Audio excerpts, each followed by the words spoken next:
can a country embrace conscious capitalism? Every individual should have a purpose in their life, what they stand for. Every company should have, every organization, and I think every country.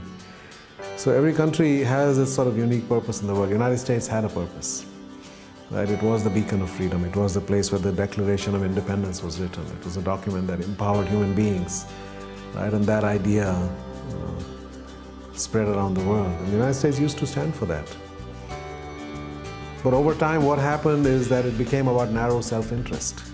When every country starts operating out of narrow self-interest, that's just like what happens in business. When you just start operating out of a narrow self-interest, which means you're just looking to maximize your own profits without regard to the impact on the whole.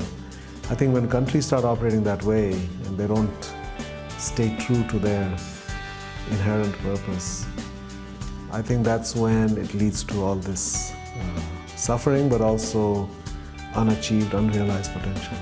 So I think countries also, like companies and individuals, can become conscious, which means recognizing who you are and what's your destiny and what's your purpose. Having those same pillars, so looking at all of the stakeholders, having sense of purpose, having leaders in the political realm who really care about people, care about the country. It's not anything when it becomes about power and money, that's when it goes downhill. Politics has become about power and money. Business has become about power and money. Medical profession has become about power and money.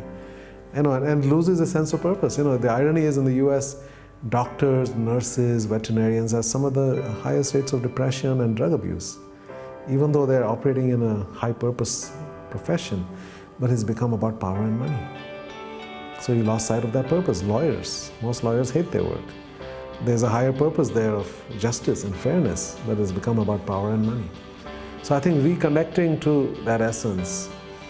So we have had some discussions recently with the leaders in Costa Rica, a little bit in Colombia, and maybe here.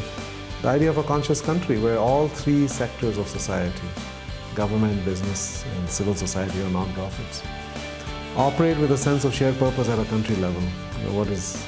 What does that look like? What kind of society are we? How do we build the ideal society? And what does that mean for government, for business, and for non-profits? And then within that we can have, of course, individual purposes. But I do think we need some of that. I think we need that a lot, actually. At a country level, but eventually at a global level as well. Collective flourishing of all forms of life, not just human beings on this planet. So I think that's really the ultimate destination of this way of being. I do think that it is part of the human journey, that we are evolving, if you look over the long span of time, evolving to higher states of being and higher levels of consciousness. And, as I said, things are getting better even though we don't realize it in the world, generally. In the long term, the amount of violence is down, wars are down, murders are down, terrorism is down, violent crime of any kind is down. All those things are true. Extreme poverty is down to 9% from 90% 200 years ago. Life expectancy has gone up more than double in that time. Literacy has gone up from 10 to 90%. So there are a lot of positive indicators.